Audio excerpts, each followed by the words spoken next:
What up, everybody? It's Double G in the Fight Game Podcast and subbing for John LaRocca, which means we can actually go live on the F4W YouTube channel, is Paul Fontaine. What is going on? Oh, not much. Just chilling. New year. Lots more wrestling. Yeah. Well, it's actually kind of a down period right now. So it almost feels like a bit of a break. Wait, what makes it a down period? You watched over the weekend, you watched Wrestle Kingdom, you watched New Year's Dash, then you watched Monday Night Raw, then you watched NXT, then you watched Dynamite. Like there was no break. You watch wrestling every day. But it's only like one show. Like, I mean, it's just like there's no PLEs coming. I guess, yeah, I kind of almost forgot. I forgot about Wrestle Kingdom, honestly, because it feels like that was like a week ago. And it was really only 4 days ago. And even Dash was 3 days ago. And when you were asking me, and we'll talk about that later, but I was like, at first I was like, when was that? Like, was that like 2 weeks ago? Like I don't know what it is, but it, and just like, I watched Impact tonight, but when is the AMC debut? Next week. Oh, yeah, interesting. How do you think it's going to do? I honestly have no idea, just because I don't really know what AMC does. I will say, like, watching the TV, like they're calling it the most important night in Impact history and all this, but it just doesn't feel like they've really done a ton to promote it. And I don't know who even knows about it other than people that are already watching Impact and, and hardcores that, listen to Wrestling Observer Radio and stuff like that. Yeah, I was like, and we'll talk about this in a little bit, because I have this idea of, new year. What are you going to do differently from your normal wrestling? How you normally watch wrestling and all that stuff. And I was thinking, can I fit in TNA, at least in the beginning? Like, who knows if I would stay with it? Every time I've watched TNA, I've come to the conclusion that it's just not my cup of tea. Not that it's the worst, or not that my cup of tea is everybody's cup of tea, but I've always come to that conclusion after watching it a few episodes in. Like, and so it feels more important. But then if I watch it, am I going to set myself up for disappointment, I guess would be my question. Just my gut tells me you're probably not going to like it. Like if I was going to compare, if it's most similar to anything, it's probably to NXT. And that would include some of the goofy stuff. It's not quite as goofy as NXT, but it's not far off. And in terms of the actual wrestling, like, I mean, a lot of these people are auditioning to get into NXT in some ways. Right. So, I mean, they're obviously better and, they're more experienced at least. Yeah. But it's possible, like you say, like, I don't know. And maybe it'll be better, now that they are on a bigger platform and there's a little more pressure on them. But I just, my gut and what you like tells me you won't last 3 weeks, but maybe I'll be wrong. Yeah. I'll talk about this in our resolutions, but there's also more opportunity to watch the UFC for me with all of those pay-per-views being within my Paramount subscription. WWE Unreal comes back for another season, and as much as I disliked that season, I'm just so curious in like this weird way of how they explain the Seth Rollins thing when we all literally knew it was bullshit, like maybe 2 days after he was hurt, like for sure bullshit. So it's just stuff like that where I'm like, okay, what, who are they gonna try and work now? But I mean, if we are of the idea that, I don't know how much of their audience would be, not internet fans, it's got to be less and less and less every year, because the internet, especially since they're part of wrestling and they're streaming online. So, I mean, that by itself lends you to believe that it's probably more internet people. So yeah, just I'm reconsidering what my viewing habits will be, but we'll save that for a little bit. Sure. Yeah. So we like to kick this show off with the thumbs up and thumbs down, and we'll get to that in a second. But whenever we do these free YouTube shows, I always like to just throw up the banner, the graphic. Just if you like this show, If you enjoy the shows that I do with Dave Meltzer, well, you're probably already a subscriber, but you can subscribe f4wonline.com/sign up. And there's so many different ways to listen and watch our content these days. We have specific Spotify memberships, specific Apple Podcasts memberships. I know my buddy Ant, who's in our Discord, he specifically subscribes to the content via the Apple Podcast subscription. And there's YouTube. So you're on, people watching this are on the free YouTube. And they can see Paul and I talk about this stuff. And, I like to do a free YouTube show with LaRocca. I'd actually like to do them more, but just his schedule with having young kids, we're not able to really predict when we can go live. But whenever you sub for him, you don't have young kids anymore, at least of your own. You do have a daughter that you are raising, but he has like 3 babies essentially, or 3 very small ones. So his nighttime schedule is kind of screwed. But anyways, what I was trying to say is, we try and do this free one, but a lot of the video content, the Brian and Dave, the Brian and Vinny, me and Dave, a lot of that content is actually behind the YouTube paywall. So that is the option there as well. All right, let's get to our thumbs up and thumbs down for the week. It is the segment that John and I do every week on this podcast.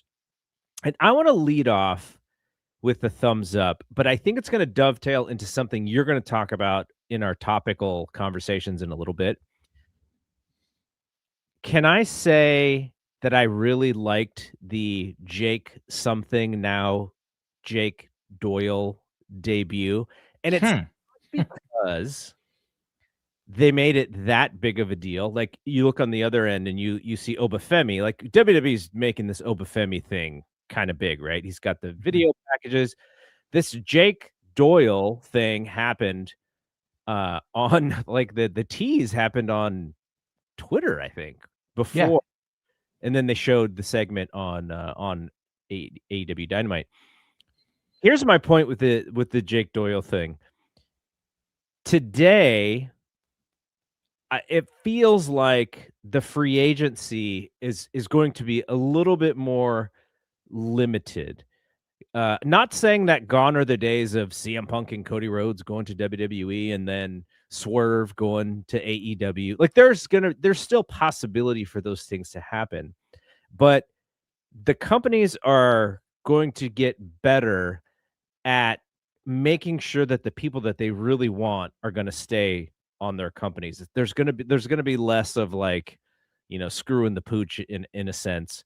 And so I think when you have the opportunity to bring somebody over from TNA, now there is a decent amount of your AEW audience who knows who he is, but there's also a decent amount of audience who may have heard his name, may not have seen him wrestle. And so when you debut him as he's in the tag team with Mark Davis, to me, I was like, oh, he kind of looks like a new guy. Like, he looks like, rather than somebody I've seen on NXT for 2 years coming up to the main roster, like in a Major League Baseball farm system, this guy feels like, where did they pull him out of? Who did they get? He's kind of an unknown. Let me look this guy up. There's a little bit more of that. They also have the opportunity to do that with New Japan. Now, in WWE, they really don't have that opportunity because everybody that they sign has to go through that farm system. So I think on the AEW side, I like the idea of grabbing guys who the hardcores are going to know, but not everybody's going to know. And even if you do know him, bringing him or her up in a way where it's a little bit of like, who is that? I know that person looks like somebody. I liked that about the the Jake Doyle thing, and it just felt like a new guy rather than somebody that we've seen that we're excited to see on AEW television. Well, okay, I was curious where you were going there, because I'll save it for when we talk about it, but in a general point, like, I get what you're saying, But I think what it is like when you say that when people get called up in WWE, they have to go through the farm system. Well, I think the difference is that when they bring in people, most of the time, it's probably going to be into NXT. So when you see the people for the first time, if you're a WWE fan, that's where it's going to be. And then, and then you'll have a second call up when, or a second debut, like they're promoting with Oba Femi right now. And then occasionally you'll get people that just jump right to the main roster, like the other person we'll talk about.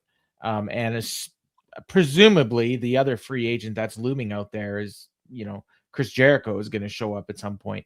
So you still do have that. The difference is with, and even in AEW, like, they just brought in Zeta Steel.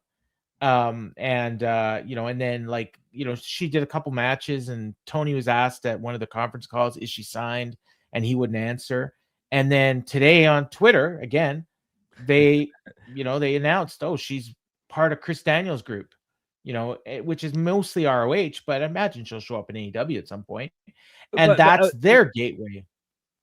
Okay, but I like the point you made about NXT, but here's the problem with NXT.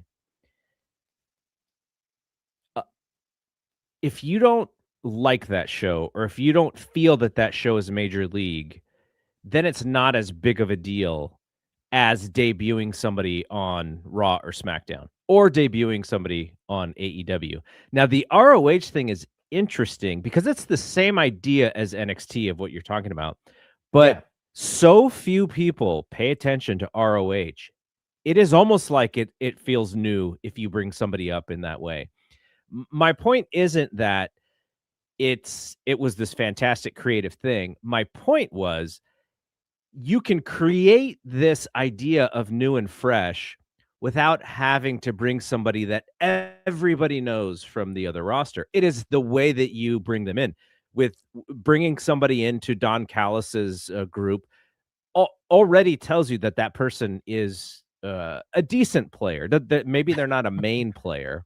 Andrade, who's higher in the pecking order, Jake or Andrade? I don't actually know. I would assume it's Andrade. Yeah, I mean, I think Jake is like 12th in that group. Like I don't even know how many are in there, but he's got to be near the bottom.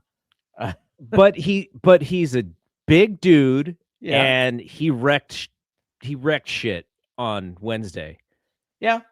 And when I made this kind of like, when it kind of hit me a little bit was, I like to do this thing called I steal this is a Bill Simmons thing. It's not my thing, but like market correcting somebody. Like when I saw Jake Doyle come out, and then I saw Lance Archer out there, I was like, oh, like Lance Archer's just out there to be like, remember me? Like I'm still here, guys. But in a sense, Jake Doyle just market corrected Lance Archer. Like if Lance Archer disappeared tomorrow, nobody would care because they go, oh, like of course. Yeah, but like, by the end of the segment, like you mentioned that he wrecked shop, and like I didn't even remember that because by the end of the segment, all you remember is Andrade because he was the last thing in that segment. So all I remember is the lights going out for no reason whatsoever. That's what I remember. Well, they were out, and I wrote my notes. Lights are out. Oh, this must be Andrade. And then the lights came back on. And you saw a guy in a mask with long hair underneath. Oh, it's Andrade. Most people probably didn't recognize it because they didn't just see him 3 days ago in Japan. But I knew that was Andrade. I think some people thought it was Jericho.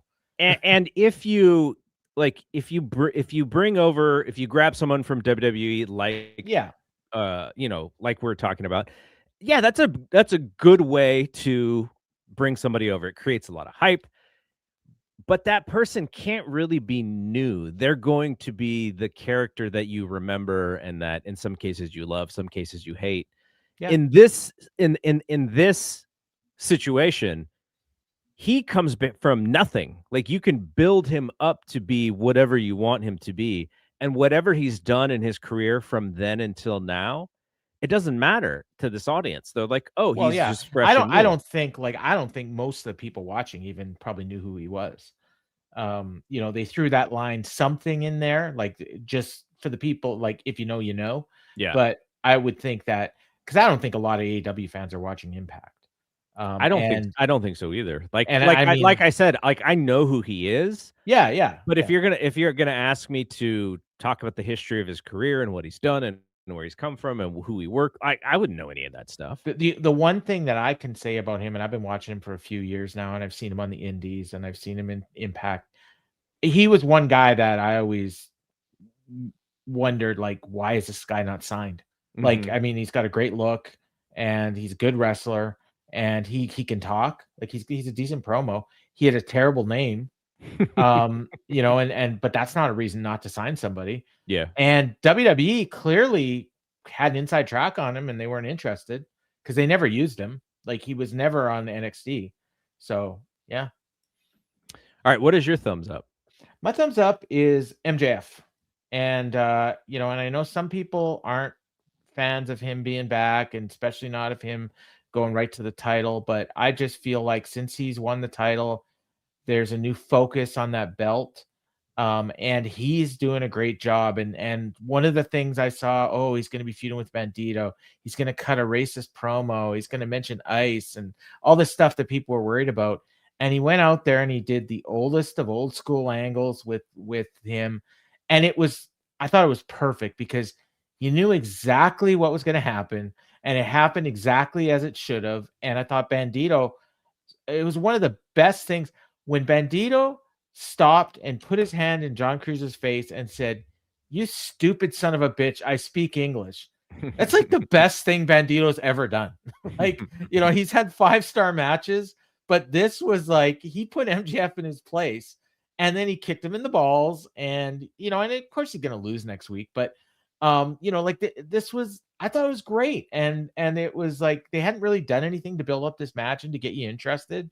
And here we are in 1 week out. And I thought, like, they did a nice little angle, and yeah, it was fun. It was good television. And, yeah, I'm happy. And then, you know, like, he's got Kenny Omega, Swerve, Hangman, Joe, like a lot of interesting opponents lined up, and it should be some fun TV over the next few months.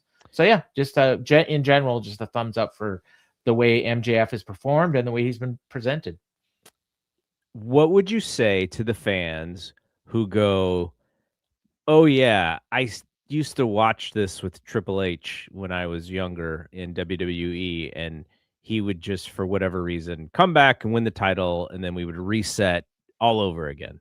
What would I say to them? I'd say, well, Triple H is one of my favorite wrestlers ever, so you know, maybe that's part of why I like MJF too. You know, I get it, and Hulk Hogan did that too. Yeah, Hulk Hogan did on the babyface side for sure. Yeah, like, you know, and they would take time off during the NFL season. They'd have an injury that would miraculously heal the second week of January. You know, every year. Yeah, I mean, he's smart, and you know, and we've talked about this. I mean, and people resent the fact that he protects his character and he protects his position. And I mean, and we did the takedown on Monday, and you talked about it. Like, you think that at some point this year, there's going to be some tension, and sometimes tension is good. It builds competition. Sometimes the rivalry backstage is more interesting than the rivalry on stage, especially in 2026, when, you know, we have shows like Unreal and people are paying $7 to SRS for scoops, you know, like that's what we want, or that's what a segment of the fans want. So that gets you more interested in the feuds if you think that there's something real behind the feud. You think Tony Khan ever delves back into the reality show aspect like he tried? I hope not. I'll never forget the interview that he had with you guys right before Brawl Out. You know, I mean, this is something, it's kind of interesting because what Unreal is a version of what Dave and I kept talking about, which was the Drive to Survive style docuseries. Folks, like, Unreal is a version of that. And so when Tony Khan had his reality show, I was like, oh, like, you know, if you do lean into some of that, because like the reference that you're making is the interview that he did with Dave and I, where he basically said, you know, he's not he kind of likes it when there's a little bit of Sean. He didn't say it exactly this way, but when when there's a little Sean and Brett in the back, the competitiveness or whatever. But that wasn't the show that he put on the show, the television, that they filmed. It was the Young Bucks going like, "Oh, we're back," and why were you guys gone? No, nobody knows, nobody cares. We're just back. We haven't wrestled in a while. It was almost like a video version of the conference calls that he does. Yeah, where he's like half shoot, half work, and yeah. But I'll be honest, I've never watched Unreal, and I never will. I don't think, because every time I see a clip of it, I'm just shaking my head like, why would anybody watch this? It is. You know who it caters to? Unreal caters to. It doesn't cater to actually hardcore wrestling fans. I don't even think it caters to what I would consider to be smart WWE fans. I think it caters to the guys who watch wrestling, and I mean, maybe there are some women who watch in this way too, but who are like, they're fired up about the product. They kind of know what's going to happen, but they don't really want to know because then it spoils it for them, right? After the match is over, after something that happened, and then they're making all these faces in the crowd and stuff, and then they want to read it back and go, okay, like, why did it happen this way?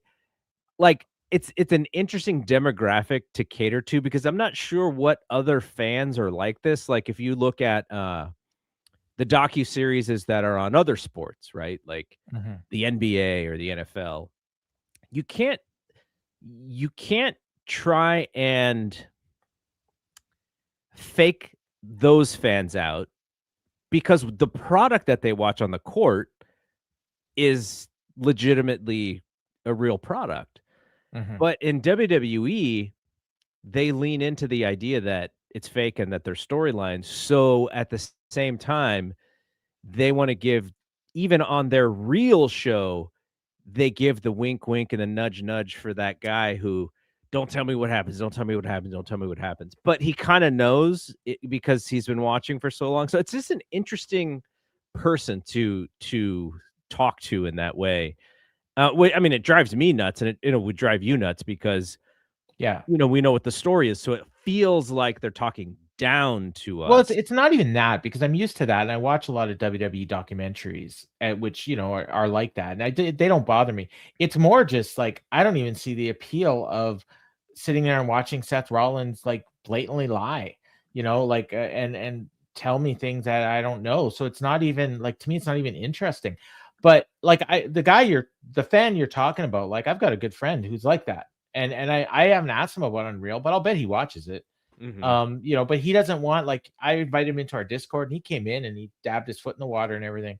And I was like, I think I even said at one point, oh, like, if you come in, I could probably, we got friends at Scoops and stuff. And he's like, no, I don't want Scoops. And he's like, he doesn't want the Scoops, but he wants to read about what happened after. Like, exactly what you just said. Yeah. So yeah, and I don't look down on those fans in any way. Like, I think he won't look at the Observer because he thinks like, he also listens to Cornette, so he thinks, oh yeah, it's the dirt sheets. They're spoiling everything for everybody, and and half the time they're wrong anyways, and like. And it's not what it is.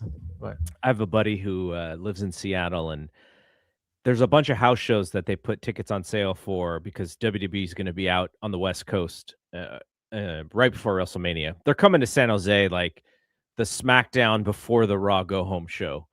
Oh, and for Mania. And so he reached out to me. He's like, so I can buy these tickets a month out, or no, 2 months out. Should I get tickets to go see Raw? Like, is the show going to be good? And I'm like, show's 2 months out. How am I supposed to know if it's going to be good or not? And he's like, well, don't you kind of know where everything's going? And he's like, is The Rock going to be there? And I'm like, you think The Rock's going to be in Seattle? I mean, maybe he would be. I don't know. But it's just funny that, that he was mostly kidding, but it was kind of like one of those, like, if you know something that's happening that's going to be really cool, tell me, because so then I'll go. I mean, I would say, like, to somebody that's thinking about going to a Raw within a month of Mania, it's probably going to be pretty good. Like, they usually do their best stuff in the lead up to Mania. So, all right. Let's go with my thumbs down. And I know this didn't bother you as much, and it didn't really bother me either.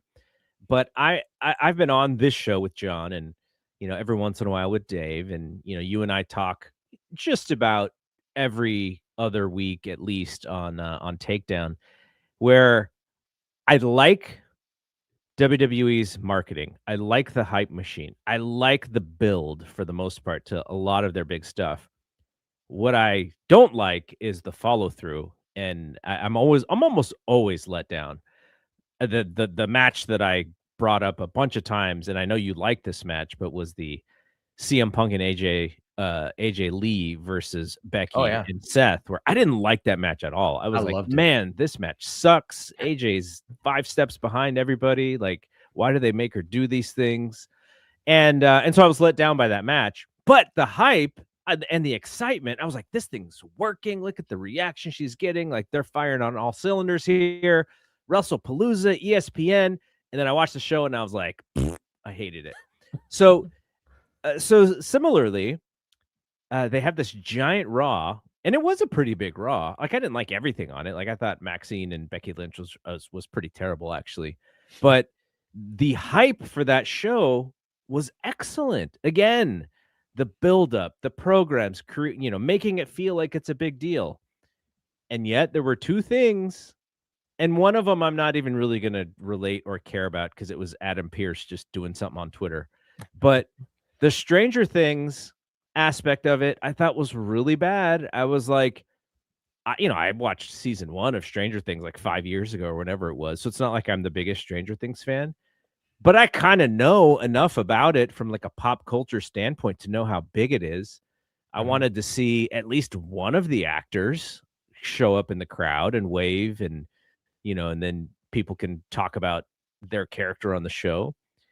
All we got was creepy music and site design and set design, and that was it. Well, no, I mean, you had people dressed differently, like a bunch of like the wrestlers and Corey, and I don't think Michael was dressed any differently, but they were dressed in like 80s gear. I think Bailey had a Stranger Things shirt on, and then they did the chapters. I never watched Stranger Things, but they had like all these chapter headings that would be basically telling you what was coming up on. I literally had no idea what those chapters meant until about halfway through the show, and I was like, "Oh, now I get it." Somebody told me that too. They were like, "It was the Kiss the Devil one," and they're like, "Oh!" And then Stephanie comes out, right. And it's like, "Oh, okay, now I know what those other 3 were." Yeah. But as soon as I first saw it, and I don't even watch Stranger Things, but I was like, okay, well, that's new. It must have to do with Stranger Things. So for me, like, I guess to be disappointed, you would have to have some sort of expectation. And for me, in a way, I was almost glad that it didn't take over the show in a way that all of a sudden I was going to be confused because I don't know who that is or what that is or what they're referencing. That's a good point. Yeah. So that's for me. But you know where my wrestling insecurity went? My wrestling insecurity went. Yeah. Oh, Stranger Things is looking their nose down on wrestling. That's why we didn't get anything cool. And all those actors, from what I understand, like I couldn't pick any of them out of a Police lineup, but they're like doing bigger things now, right? Like one of them was in the Fantastic Four movie, and they're all doing. You could pick out Millie Bobby Brown, the actress who plays Seven. Maybe I probably wouldn't know. I might recognize her, but not know that she was from that. Winona Ryder, Winona Ryder. Is she in that? Yeah. Oh, I didn't know that. I'm looking at Millie Bobby Brown. I don't recognize her. No, not at all. Huh? But obviously, I definitely know Winona Ryder. Stranger Things. No, I don't. I'm looking at the cast here. The only one I recognize is the guy that I saw in the movie I just watched. But I'm told by so many people that I would love that show, and I just have never watched it. All right, what is your thumbs down for the week? My thumbs down is I brought up I said MJF for my thumbs up, and I'm going to push a little back on AEW. And at first it was going to be like booking baby faces to be unlikable, and that's part of it, but it's just like the kind of the bad storytelling they're doing right now in general. And it's kind of getting me like, and because I watch the show every week and I take detailed notes and I have to talk about it, like I'm kind of down on some of their storylines and things like okay, we had the Darby thing this week where he came off as kind of an asshole. Yeah. We had Willow, who I thought cut a great promo, and then they bring out Mercedes, and almost like she went from being the most likable person to being kind of a dick.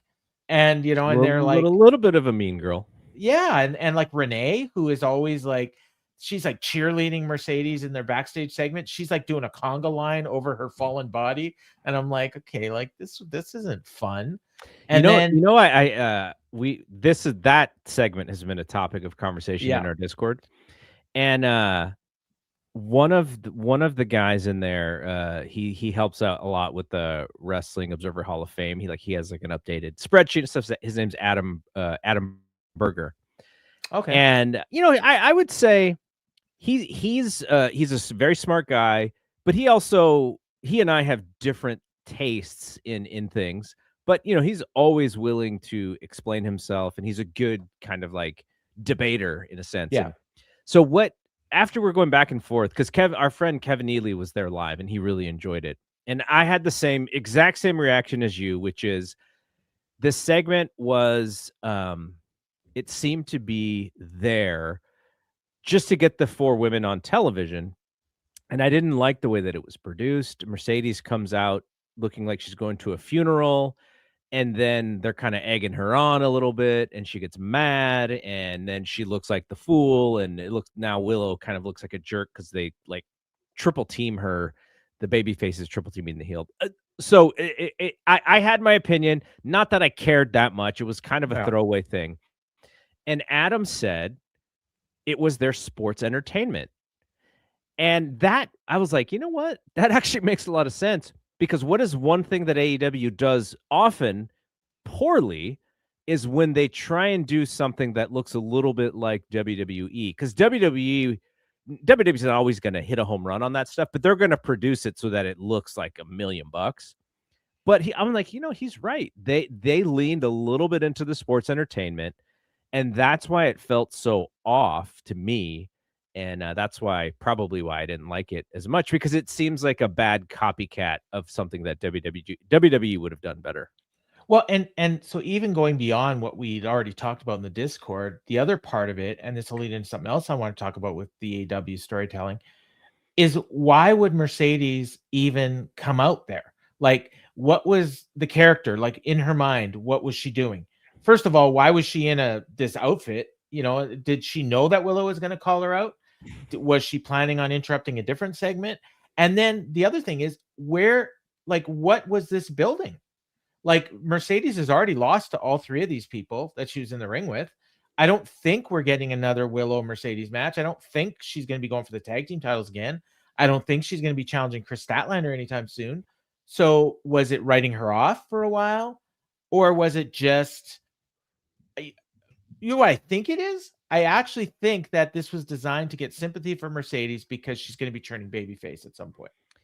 And then everyone's going to say, well, she got her comeuppance and she looked inside herself and now she realizes the error of her ways or something like that. And I mean, she's clearly doing that. Like there's I don't know if she's necessarily turning babyface 100% like right now, but I think it's time, right? She's been a heel for her entire time in AEW, so she probably does need to turn babyface. And the thing is there was another way they could have done this segment and not even had Mercedes be a part of it, because I don't think she's going to be involved with any of these women. You have Tekla and her group that actually has a match coming up with them on Sunday. They could have interrupted the celebration and freaking put Willow through the table. And that is very WWE, like, but ruining a babyface's celebration. But you know, at least it would have built interest in a match. The other one was Jack Perry. He has this bounty put on his partners. Okay. And first of all, and he got better partners. Number one. Number two, he gets into this 6-man with the Demand and he pins Ricochet. So theoretically, that means he's going to get a national title shot. He just had a shot at that national title shot 2 weeks ago. How did he get that? Well, he was in a 6-man with 2 partners and he beat the Demand.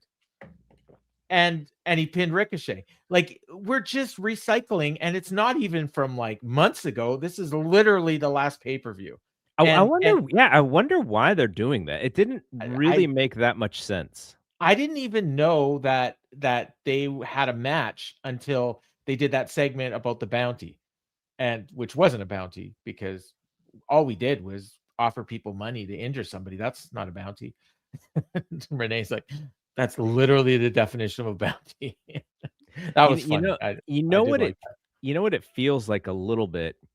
And sometimes this happens. You know, we like the idea because we are old enough to remember when WWE only had 4 pay-per-views and then when they had 5 pay-per-views.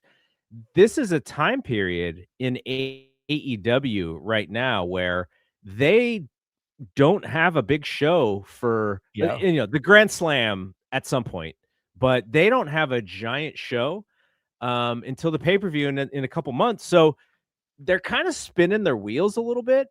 Now, sometimes what happens is they will key towards like really strong TV shows, which is, I think, I haven't seen what Grand Slam is supposed to be, but that's what I'm guessing. And I think fine. It's February 14th or so. Yeah, February 14th, because I'm actually going to be, that's the day I'm leaving for Cuba. So I won't actually see it. Right before Valentine's Day time frame. Yeah. Yeah. And so look, they can build towards that and they'll have a good TV show, all that. But a lot of times, if you remember back into certain parts where there's lots of space between pay-per-views, they're spinning their wheels on a lot of stuff. And that's what it made me wonder. I'm like, okay, is this really a Jack Perry and Ricochet program, or they just don't have a lot going on right now, and so there's not much thought or care put into what they're going what's happening right now? Yeah, not in everything, but in some of the smaller stuff that doesn't totally really matter that much. Yeah, to me, it's just like a lot of it is just kind of boring right now, and I'm not, and then you got the Moxley thing with his open challenges every week, and I thought, I thought Benjamin probably should have beat him or at least gone to the draw, and they go 1955, and I'm like, well, what did that accomplish? Nothing. Like literally nothing. Moxley is no better or worse than he was a week ago, and Shelton is probably worse. So I don't know. That's the Death Riders thing is so weird with Moxley being a true diehard babyface, patting guys on the back, shaking their hands, and his friends are not. But then he did commentary on Collision, and he was like egging his guys on to beat up Darby. So not quite 100%. Maybe that's the only guy he still doesn't like. Could be. Well, it's Darby's fault that he turned babyface, because that was Darby's goal the whole time. Yeah, for sure. Although Darby's going to turn heel now, like maybe, no, probably not. Darby was a dick on TV. He was a dick, yeah. Okay, let's talk about the couple of topics here. Yeah. You picked 2 and I picked 2, just stuff that we want to chat about here on this show. I will start first, and my big thing. I'm so intrigued now.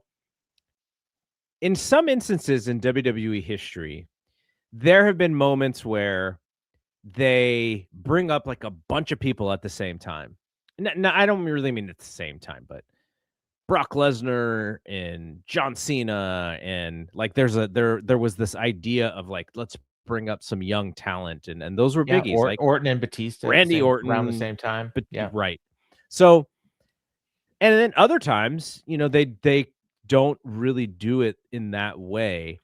And this time, now Bron Breakker beat everybody to the game here. So he's been up for a while now. But now he's being pushed as like a main eventer. You have Bron Breakker, Trick Williams, Oba Femi, Javon Evans. And I was kind of wondering if we kind of projected their paths towards WrestleMania, what do you think would be some good matches for these guys, or some good programs to be near as we get to WrestleMania time? Because that's really going to be where the showcase is. What is Trick going to do at WrestleMania? What is Oba Femi going to do at WrestleMania? Like, do you? I have one, and I wanted to start with it for Javon Evans. I want to see Javon Evans and Leon Slater versus the Street Profits at WrestleMania. Interesting. Well, I don't know. Do they even have Leon Slater? I guess they can use him. Yeah, I mean, they'd have to also bring him up. It's or they'd have to sign him, or whatever that contract is. Would they put a guy they don't have under contract on WrestleMania? They did Joe Hendry last year. Yeah, he's gonna be back on Impact next week. Joe Hendry? Yeah. Oh wow. Or no, sorry, not on Impact. He'll be on the pay-per-view. They're doing a pay-per-view 2 days later, and they have advertising for the pay-per-view. Now the other match could be Leon Slater and Javon Evans against Jimmy and Jey Uso, but I kind of think that they're going to be doing something different for WrestleMania. Well, you could even do Leon against Javon. They had that match in TNA that went that had I think they went to a draw, and then they did 5 more minutes, and then Dark State ran in and ruined it all. They could do a WrestleMania showcase.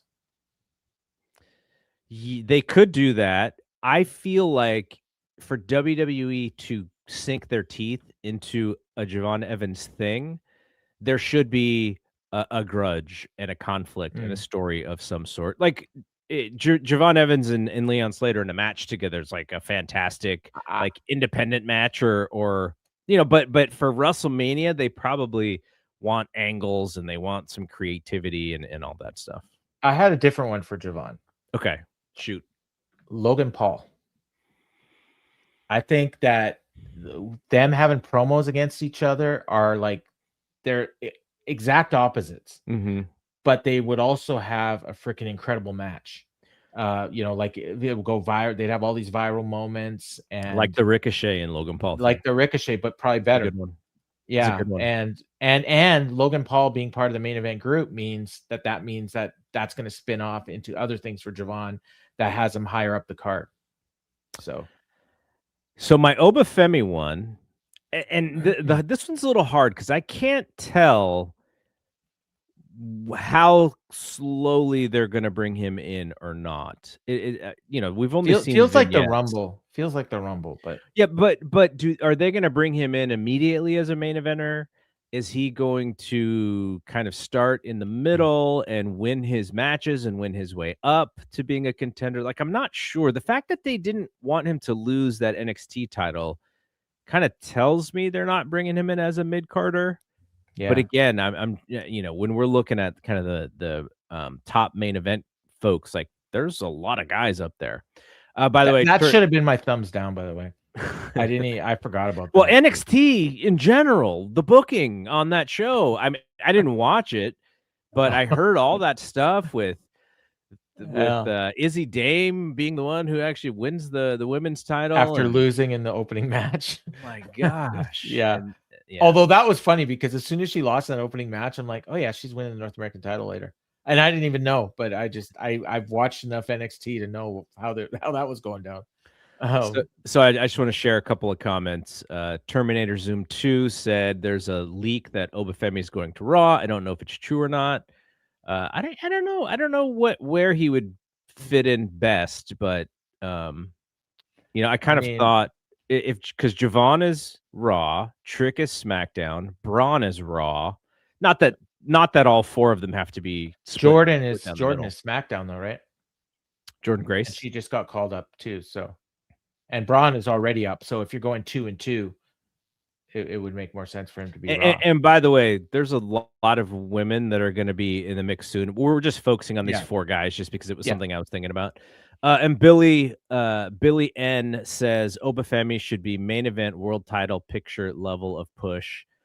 So Billy believed right off the gate. Okay, so my match for Oba Femi was I actually have a heel and a baby face. I'm not sure exactly if one of these guys is even going to be healthy by WrestleMania timeframe. So I just picked two people. The first one, and this is all dependent again of if Oba Femi is going to be on Raw, and if he's going to be a babyface. I would love to see Oba Femi and Bronson Reed. Did they ever face each other when Bronson Reed was in NXT? I don't think so, because I don't think Oba had come up yet, unless, it's possible that that's who Oba beat for the North American title. Yeah, I couldn't remember. Because But he won the North American title really early. Doesn't look like it. No, the only thing I can find is WW 2K25 games. The other person I was thinking of, and this is the person I'm not sure is going to be healthy or not, but if you wanted a really good match, and the idea of Oba going over is very clear. I think Sheamus and Oba Femi would be an awesome match. I didn't even think of that one. I like that. Yeah, and I'm not sure about his health status. I know he's injured right now, but I don't know how big it is. The one I had for him, and I would actually, this would start at the Royal Rumble, and I would recreate what they did years ago, and you'll remember this, with Keith Lee and Brock Lesnar, where you had Brock in the ring, and then Keith Lee comes in, and Brock was like, "Whoa, it's a big boy." Yeah. And then they had a thing, and do that with Oba Femi, and then you do a match at WrestleMania, Oba Femi and Brock Lesnar. So then they're not doing Gunther and Brock in your Gunther and Brock would be SummerSlam, right? Okay. Yeah, because I think like that's the rumor, is that Gunther will retire Brock at SummerSlam. So that would lead to that eventually. But here's my question. My other pick for him was Gunther. So Oba and Gunther, I would love that match too. But I think I would want Oba to win, and I wouldn't have him beat Gunther right now. Here's my question. Yeah. Have we seen Oba Femi and Brock Lesnar? You're worried that he might be Brock too small? is a giant man compared to Oba Femi. I mean, he's probably bigger, but Oba's pretty damn big. Like, he's not tall, but he is massive. Like, I think he's like legit like 260. Now Brock is probably closer to 300. Yeah. But it's all in the way that, like, Brock has got a way of putting people over when he wants to, and it doesn't necessarily have to be like, you know what I mean? Like, they're not going to be like flexing at each other. It's going to be like just banging into each other. And the thing is, like, Oba's a great seller too.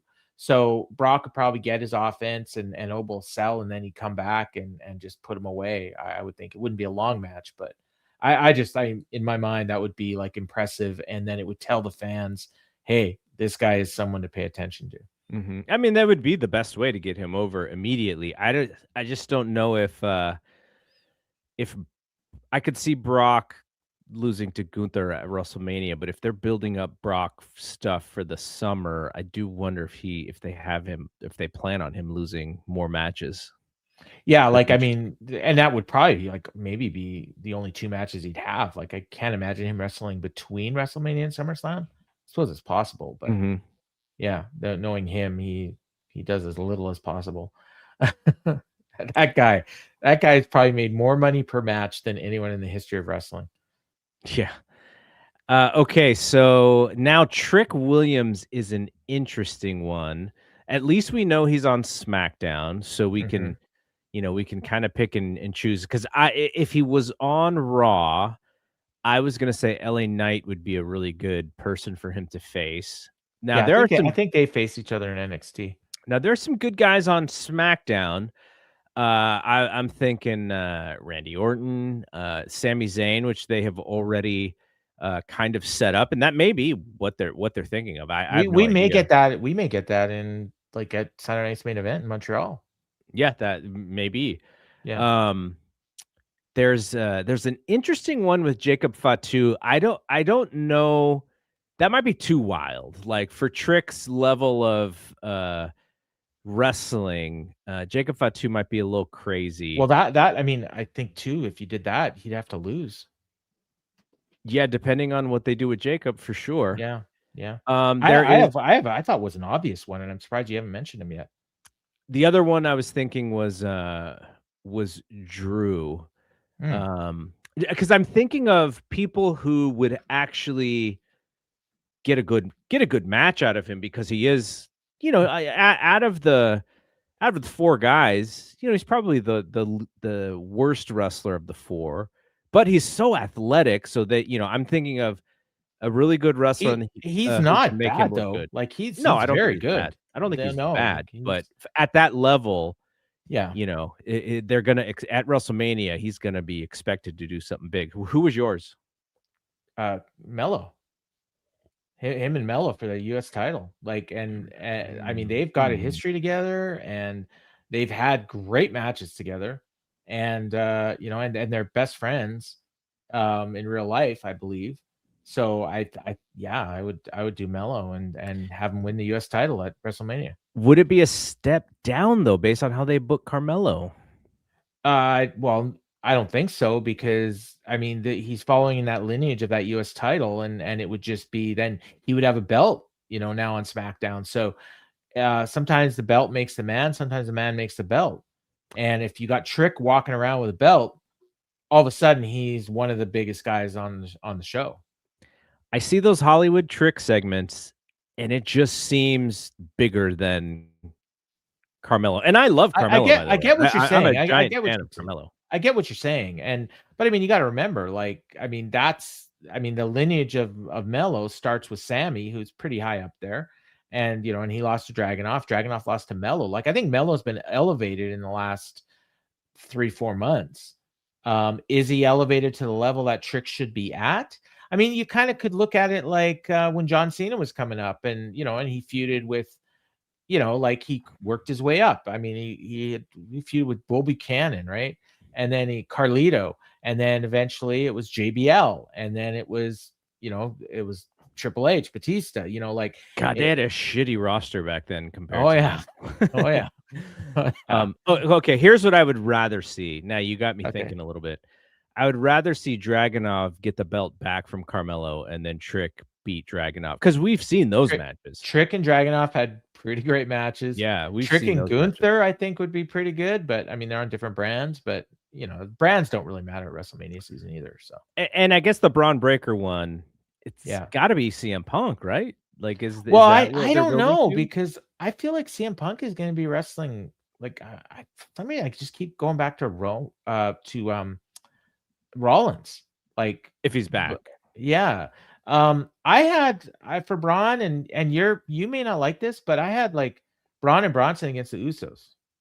Yeah, that'd be great. I don't know if that's WrestleMania worthy for Braun, but those guys are awesome. I mean, but we've seen it. We saw it last year. I don't know if we actually got the best version of that match, but those guys are great. And then you'd have them, I would assume if the Usos kept the titles till then, you'd have Braun and Bronson as the new champs, and then you'd have to have like somebody else in that group as I guess as the world champion guy. Which who else is in that group? They got Logan and Austin. Oh God, Austin Theory. I feel like Seth Rollins is going to end up back in that group. I don't know. Like he's going to come back as a babyface, obviously, but maybe now Punk. I don't know, man. Braun and Punk would be great because you know what? Like that match on Monday, like I mean, it's so funny because I watched the match and I freaking loved it. And then I'm in our Discord and people were like shitting on the match. And I'm like, wait, did I watch a different match? And then I listened to like Observer Radio and it's like, no, the match is great. It's just we have people that hate WWE in our Discord. I thought the match was good. One, I thought it was too long. Yeah. The second thing is for the CM Punk's wrestling style in WWE today is there's a danger aspect to it because I'm just waiting for this dude to get hurt again. Like that's what I'm that's like a real dramatic piece of his matches to me, right? Is I'm kind just of like Danielson, but he's not even nearly as athletic as Danielson. Like, right. He but looks the same sort of danger that every time he takes a bump, you're like, oh man, is this it?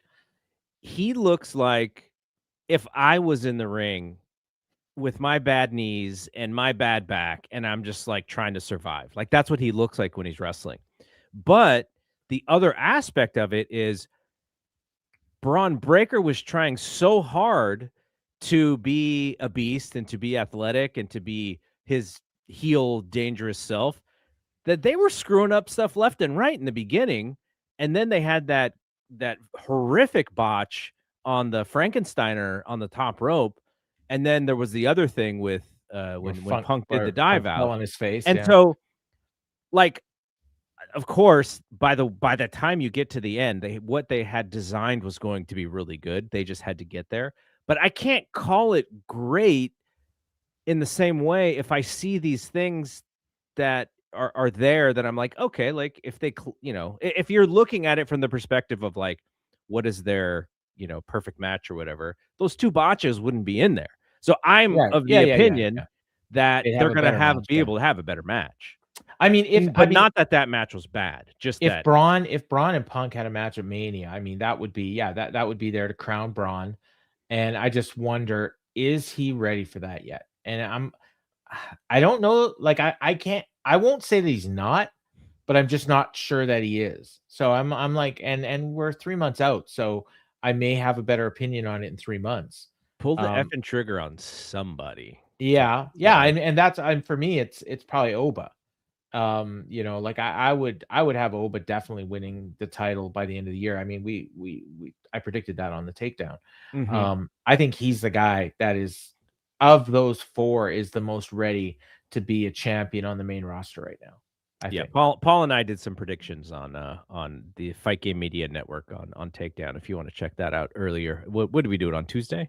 Yeah, Tuesday, and it's on the Fight Game YouTube channel. Okay, so you had a topic based around you had a couple. Which one? Yeah, well, I guess the more topical one off of what we just talked about would be the debuts, and so you brought up Jake Doyle, and I thought it was interesting that SmackDown, in this last week, also debuted Matt Cardona, both guys from TNA, and I was just looking at the differences in like where they're slotted, where how they were introduced, the reaction that they got, and just the potential for them. And it's interesting because like Jake Doyle, you said the positives, so I'll say what I think maybe the negatives are. Is they stick him in a group with Mark Davis, who is probably the lowest guy on the Don Callis totem pole. I mean, I don't know where you'd put Clone or Rocky Romero. I mean, the funny one is actually nobody even remembers he's in the group, is Trent. And he wasn't even out there. So, that's the lowest guy for sure. But I mean, he's down there, and I think they have like 15 people now in that group. So for me, it's like, okay, they signed a guy that they don't really need. And then the other thing is, like, what about all these people they have under contract already in Ring of Honor or that are sitting in catering? We had that scene a couple months ago where the Bucks were backstage in catering and with Moxley, Dark Order and a bunch of other people. And it's like, man, any one of these guys would probably kill for the opportunity that Jake Doyle just got. Yeah, but they're not as big as he is. That's true. That's true. And so, yeah, I mean, you're right. I mean, and I hadn't even thought about that, but the fact is it's a fresh face, and it's somebody they can do something with. Do I think they will? No, but they could. So you can't really say, you can't shit on it too much, 1 week in. And then with Matt Cardona, I mean, that's a guy that WWE doesn't need at all, but it's a guy that wants to work there, has a name. And it is a segment of the internet that's happy that he's there. Got to come in under his real, I don't know if that's his real name. I think it is. But it's his name that he'd been using on the indies, and not his WWE name, Zack Ryder. His wife works there, so that they've got that going for them. But they bring him in, and he got a great pop because nobody was expecting it. And and goes 50-50 with Kit Wilson. So yes, that's the problem. Yeah. So it tells you, like, yeah, I mean, here's a guy, you can pop when he comes out, but don't take this dude too seriously. He's there. He's there to sell merch. I think it'd be a really interesting idea, and they would never do this because then they need to show us that there's a reason for NXT. But you mentioned like these ROH talents, and there's a bunch of New Japan guys, there's indie guys. It would be interesting to see if WWE had an experiment and they're like, okay, we're going to take this guy that only the hardcore of the hardcores really know, and we're going to debut them as like a fresh face, because like I said, every fresh face that they have, if you've been paying attention, you know who that person is already. And that's the reason why, that's part of their game. But I'm just going to throw out a name. This person doesn't really fit in what they do. But let's say, what? Effie.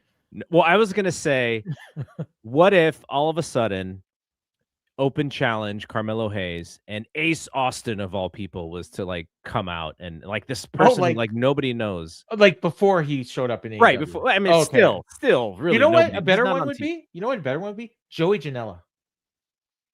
I hate that guy though. I do too, but I mean that's the kind of guy you're talking about, right? But yeah, just the idea that you can still surprise folks on the WWE on debuts and stuff, because otherwise it's just, they're just, like I said, it's just like a farm system. I was surprised, like when I saw Matt Cardona, I was generally, and that was the moment that show kind of turned around for me. It's like, okay, you know what, we got the return of Orton, now we got Matt Cardona, and it's like, and then Trick came out later and he was like a superstar, and I'm like, okay, I can get into this 3-hour SmackDown. I mean, see what happens next week, but this week was cool. Yeah, I mean, they did enough stuff, but I when I saw the Matt Cardona and Kit Wilson match, I was like, this is gonna be every week. We're gonna have one of these where it's just two people we don't, and we'll care about Matt Cardona, I'm assuming, but we don't care about Kit Wilson because they don't care about Kit Wilson. I had an argument, well, not an argument, but when on the F4W board, Brian's on there all the time, and when he was talking about 3-hour SmackDowns, he's like, this will be good because they can bring up people from NXT, and they got all these guys that are ready, and now they'll have more TV time for them.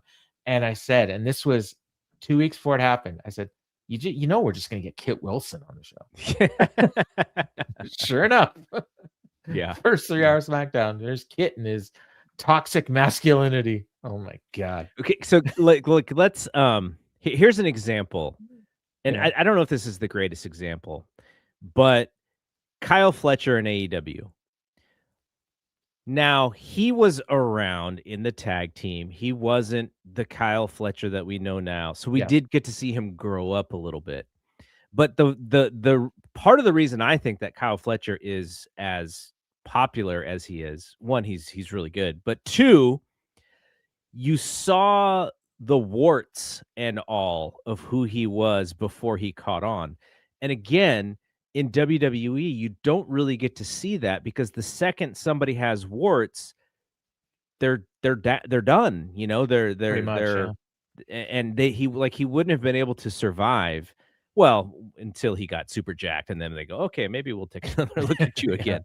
But like, that's the kind of thing that just doesn't really happen in WWE, like that organic rise. It just doesn't really happen anymore because everything is so premeditated on how they bring people up. So Kyle Fletcher was just someone who crossed my mind. Did you have anybody else that you wanted to talk about? No, just I just thought it was interesting, the comparison of the two, and I also didn't think it was it's funny, I made the joke, I didn't think it was possible to have a worse name than Jake something, and then Jake Doyle is almost as bad. Then I didn't realize that's his actual name. But it's so generic. It's pretty generic. I actually like it better than Jake something. But yeah, I mean, it's not like it's like not a name that you're like, there's going to be this $500 million movie and Tom Cruise is playing Jake Doyle. That guy was born, and I'm sure Dave is going to make this. I haven't heard Wrestling Observer Radio yet, but I'm sure he probably made it. That guy was born 30 years too late, because he would have been a massive star in the 80s. I mean, he doesn't look that different from Nick Camarado, right? No, I mean, he's no. like that's the thing. Nick Camarado is probably like, I'm right here. Like, Yeah. you know, but yeah, he's like, he looks like Hercules. Like maybe Nick Camarado should come back on maybe an ROH as Nick something. That'd be funny. Or he could show up in WWE and in your open challenge thing. Yeah, there you go. He was actually there, and they cut him Yeah. before he showed up in WWE or in AEW. So, all right, why don't you go to your second topic and we'll end with my last. So my second topic was the Dash show. And so that was January 5th, so day after Wrestle Kingdom. So everybody watched Wrestle Kingdom, but not a lot of people watched the Dash show. And I actually watched it like I started watching it as it was still happening, just because I wake up Monday morning before work and I always have like an hour and a half or so to watch stuff. And I decided to watch Dash that morning, and then I watched the rest of it later that day. And I thought like they did a lot of really good stuff on that show to get me excited for the next few months of New Japan. And I thought it was a really good opportunity to come off the momentum that they came off of with Wrestle Kingdom, even though they have no Tanahashi there. They did. Yudo Ice cut this amazing promo, and kudos to him, but also kudos to Chris Charlton for translating it as it was going on, because it was just think like the Edge promo, the Adam Copeland promo that the Raw AEW, like that sort of thing, but it was like that for New Japan. But it was more like you believed him more than you tend to believe Copeland. And just like, this is where wrestling is. This is, if you want to be here, be here. If you don't, get out. Like, but we're here and we're not going anywhere. And we got these belts. And it was just like, man, you just wanted to see more. And they set up some interesting stuff with Will Ospreay and Callum Newman. And Callum Newman is like, he's been doing this slow burn heel turn for like the last 3 or 4 months, and he's stepping up his game. He's putting on some weight. Like, that's a guy I'm excited about. And they did the thing with Andrade and Gabe Kidd, where they're going to wrestle for a shot at Yota Tsuji. So that's cool. And then, Yota Tsuji and Jake Lee. I mean, I'm not super into that match, but at least they tried to get me interested in it. And they did an angle where like Yota Tsuji says, you can't just walk in here and get a title shot. And it's like, okay, yeah, that's what I was thinking. So, like now Jake Lee's probably going to be out trying to prove himself. And, and eventually they're going to do the title match, but it's not, they haven't announced it yet. So that's cool.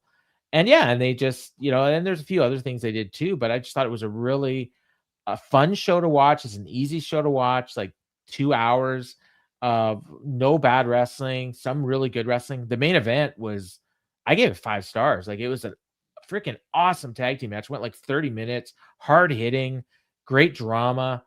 Fans were like super hot. Like, it was really good. It was Zack Sabre Jr. and Ryohei Oiwa against the Knockout Brothers. And that Oiwa guy, oh my God, that guy is that guy. If I was putting money in people, it would be him.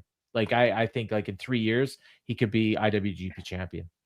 So I know 3 of my friends went to Wrestle Kingdom. So yeah, the Rubios and Jeremy, right? The Rubios and Jeremy. And Jeremy does the Speaking of Strong Style podcast on Fight Game Media with Stephen Conway. So Jeremy, this was like a trip of a lifetime, but at the same time, because he is in the kind of the podcast fraternity, he got to do some stuff with other podcasters out there, which would look like it was super fun. Like, I enjoy that. Like when I go to WrestleMania and stuff, and I get to hang out with some of the other podcasters and the other shows and see their fans, and that stuff is really fun. So Jeremy was saying that he is really jazzed for New Japan 2026 coming out of the Tokyo Dome. He didn't actually go to New Year's Dash. He came home right after Tokyo Dome. But you were not there. He was there. There's something about being there, and it's very special to be jazzed. But do you have the same optimism for New Japan Pro Wrestling in 2026? Like, do you think that they have a lot of things that are set up for a really strong year? I do. And a lot of it's going to depend on who stays. But my assumption is that the people that they set up stuff for are the ones that they know are staying. So given that, I mean, literally, other than Jake Lee and Tsuji, every other program they set up, I was excited for. There was one with the tag team belts as well that I didn't mention. Tai Chi and Ishii and Uemura and Umino are wrestling for a shot at the tag team titles. And that to me is like, I'm really looking forward to that match too. So yeah, I'm like, I saw Jeremy's comment in our Discord and I've talked to him a little bit too. And I have the same feelings as him. So I don't think it was just being there. I think it's a lot of it had to do with that Dash show. You know, because I think he watched it. I don't know if he watched it on the plane or right when he got back, but he watched it like you know, maybe like 24 hours after I did, and kind of had the same feelings. It sounded like, and I would like nothing more than to be invested in New Japan again. Yeah, because it is my favorite style of wrestling to watch is New Japan, and it's easy. Like it's right there, you know, and literally like almost every day you can turn it on and there's going to be a show there. Like you can decide whether or not you want to watch it, or you can pick through it and see what you want to watch. But it's the kind of thing that's really easy to follow. And if you're disillusioned with the North American wrestling, you know, you can easily pick it up. All right, that kind of bodes well into the last topic, which is just kind of like resolutions for fandom and things that, you know, this is a harder question for you because you watch as much as humanly possible. How many matches did you end up rating in 2025? I got to almost 3,700. I actually watched a show yesterday that took place on December 20th, so I put it on that spreadsheet. It was the IWS Seasons Beatings. International Wrestling Syndicate. It was a good show from Montreal. Yeah, so I got to 3,699, believe it or not, is what I'm sitting at right now. Yeah. And I'm only at 48 for this year. Is there something that you want to watch more of? Like, are you going to try and prioritize something? You're trying to make time for something? Or are you just going to kind of go with what you've been doing, which is, you know, you just watch it as much as humanly possible? No, it's not even that. Like, if anything, I probably want to watch less. And so if when you're talking about a resolution, like I don't want to like resolve to watch less because I really enjoy what I watch. So it's not like I'm looking for stuff to cut. But what I will say is that I think what I'm resolving to do in 2026 is to be more judicious with my time. And I'd like to watch more movies. And so, you know, in order to watch more movies, I probably have to watch less wrestling. Yeah. So if there's something that's not lighting my world on fire, I think I want to drop it as opposed to sticking with it out of habit. And I've got like, I'm taking a week off in February where, you know, we're going to Cuba. I'm not going to have very good internet out there. I'm not going to be watching any wrestling that whole week, like zero, because I won't be able to. And whatever time I have to sit in front of a TV, if I can, is probably going to be to watch the Olympics, because that'll be going on at that time. So, but I won't probably have much time anyways. So I think I'm going to look at that time and see like, okay, how did I feel coming out of that? Do I really want to dive back in and catch up? Do I want to say, you know what? I don't need to watch, you know, like OVW. You know what I mean? Yeah. Or like, but I mean, and if I didn't have the podcast, like, I think I would be taking breaks from AEW every once in a while. Like, not so much, like, it's not that I don't like it, but I feel like sometimes if you take a week or two off, it's better when you come back. And I know you did that over the holidays, and I don't know how you felt, you know, coming back and not catching up. You know, like, well, you can't say that because then AEW fans get mad at you. I know. You don't know every little single thing. The one thing I will say, and I'm pretty committed to this, if I'm not fired up about a pay-per-view, I'm not going to buy it. Like, it's a lot of money to spend, and there's a lot of product out there. And I found like the last pay-per-view we just saw, it was good. It was fine. I wasn't offended. It wasn't too long. They didn't do anything to piss me off. But when it was over, I said, was that any better than like watching back-to-back episodes of Dynamite? I don't think so. So why did I pay $50? So unless there's something special that I can't get on Dynamite, I may just say, you know what, I'll skip this pay-per-view and see what happens. So we have some interesting comments in here. Okay. I want to put up Big Time Baxter. I love his profile pic. The avatar is Tony Khan smoking a cigar. Big Time says, I just hope for more variety, out of the box ideas, OMG moments, cliffhangers, and engaging storylines. Like, that's a lot, right? Like, that's because OMG moments would lean a little bit more towards like your kind of WWE style. The cliffhanger kind of booking is a little bit more of that WWE style, but variety is more AEW. So I don't know what Big Time watches, but you know, there's a lot there. And he also said as part of the cliffhanger thing, give us a reason to tune in the following week, and that's always what I've always said. Yeah. That was Billy N. So I don't know if I agree. He also Big Time also said wrestling in 2025 felt sterile, boring, and lifeless.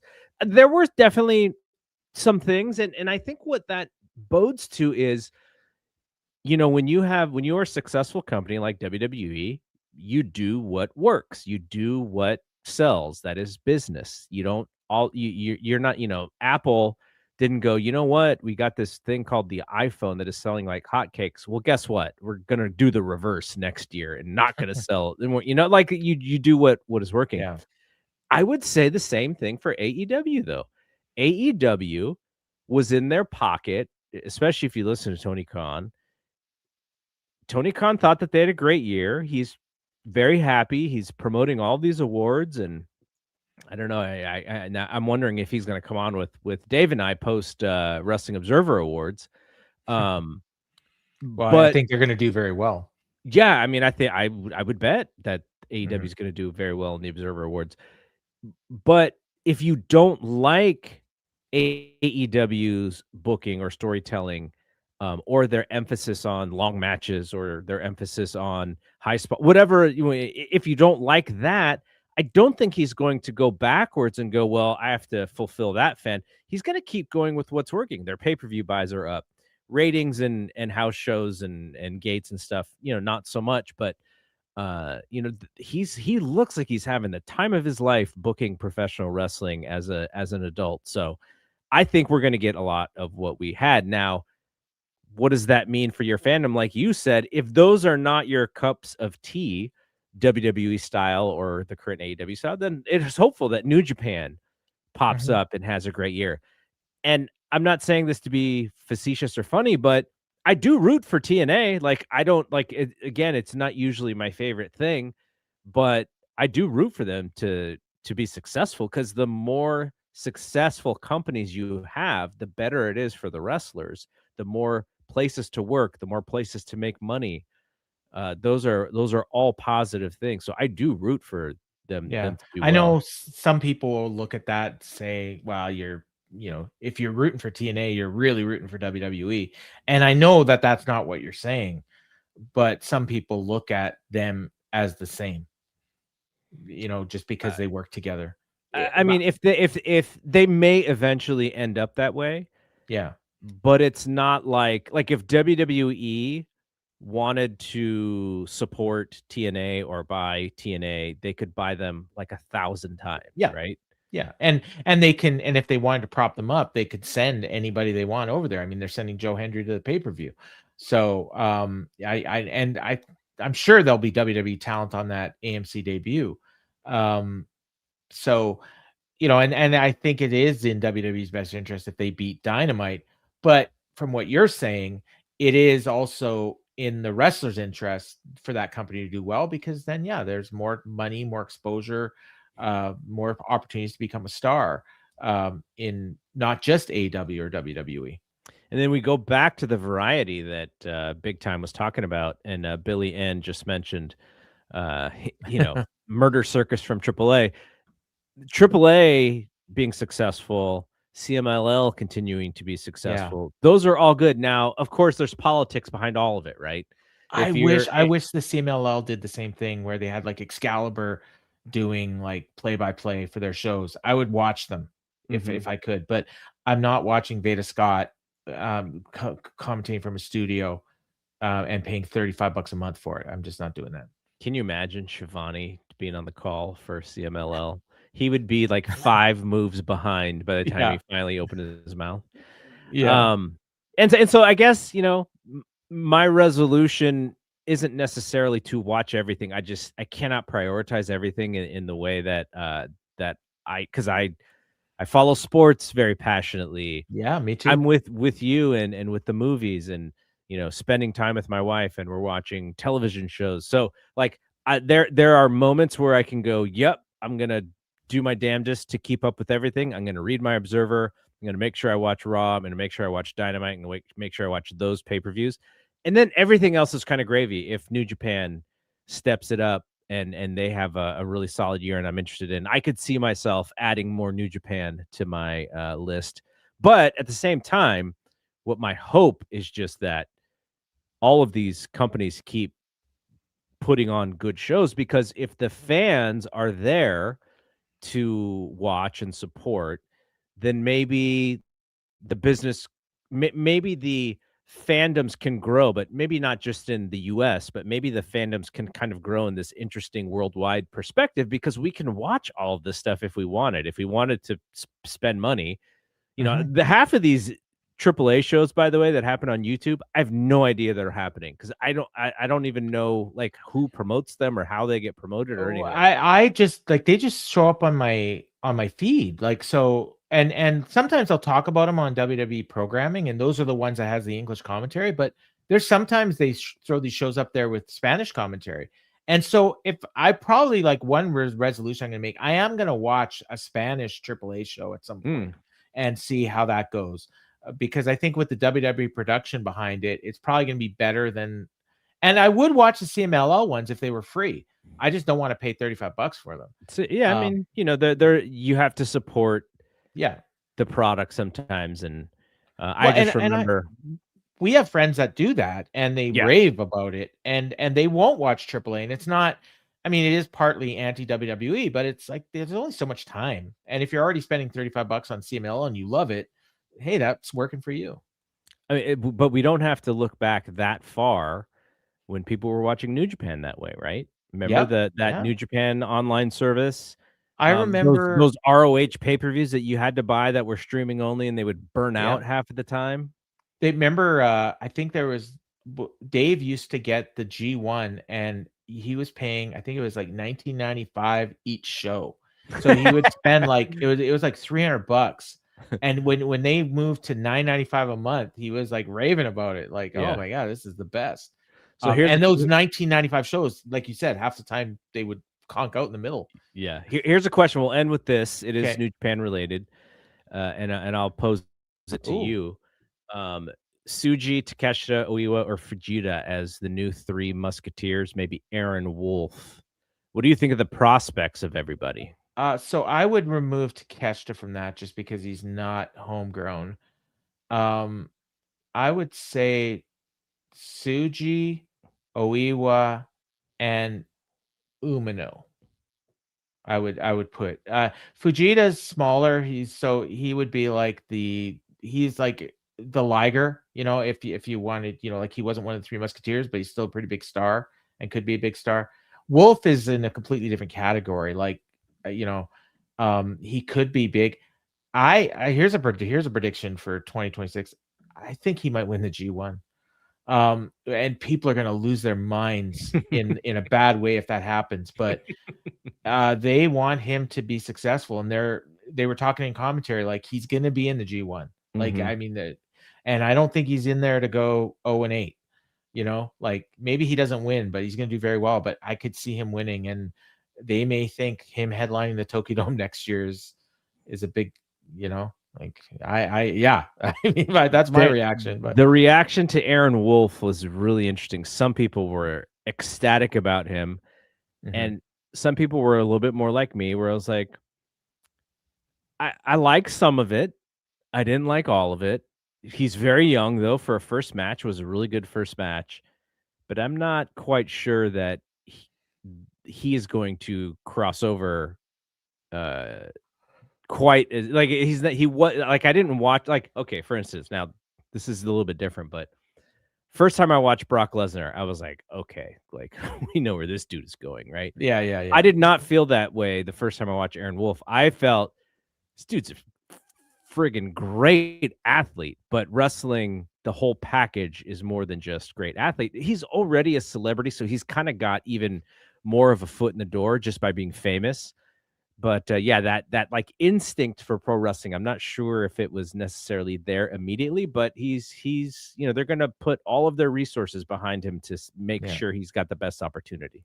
He did a lot better than I thought he would, but yeah, he's got a long way to go. And I think they're gonna do the right thing with him. Like, he's gonna be working with these House of Torture guys, and they're all solid wrestlers. The antics are ridiculous, and I don't like them, and I don't like watching it, but the matches are easy to do, and it's easy to get crowd heat because he'll do the big comeback and he'll get the win, and everybody will love it. All right, I want to thank you for doing this. Now, you're going to come back on this show in a couple weeks because we are doing an AEW draft.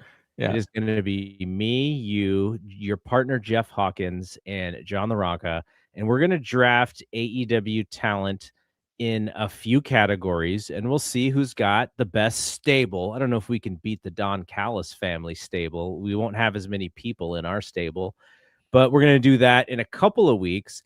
Next week, I'm going to bring on Keela Cash and Scott Young from The Wrap, and they're going to join John and I, and we're going to do the WWE version of that draft. So back-to-back shows, unless something changes. The plan is for back-to-back Fight Game podcasts, we're going to do WWE draft and AEW draft.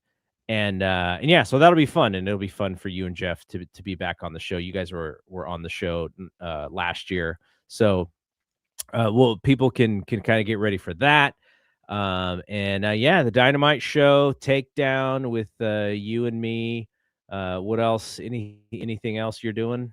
No, I do these shows every once in a while. I put them on Facebook with my friend and yours, David Lovell, these music shows. So I did one last Thursday where we look back at the biggest songs of 2026. So that was fun, or 2025, I should say. And I do those about maybe once a month. So I'll have another one coming up on it. So you can follow me on Facebook for that. Nobody's on Facebook, but I'll post on Twitter too. That's showing my age there. Although I shaved the beard, so I look a little younger. Thanks to everybody who was in the chat hanging out with us. It's a lot of fun when we do these live streams, even though we do them so late. So it's not like a lot of people, and I don't really give people a ton of heads up, but I still really enjoy the folks who jump in. So thanks to all of you for hanging out. So for Paul Fontaine, I am Double G. We will see you when we see you. Peace out.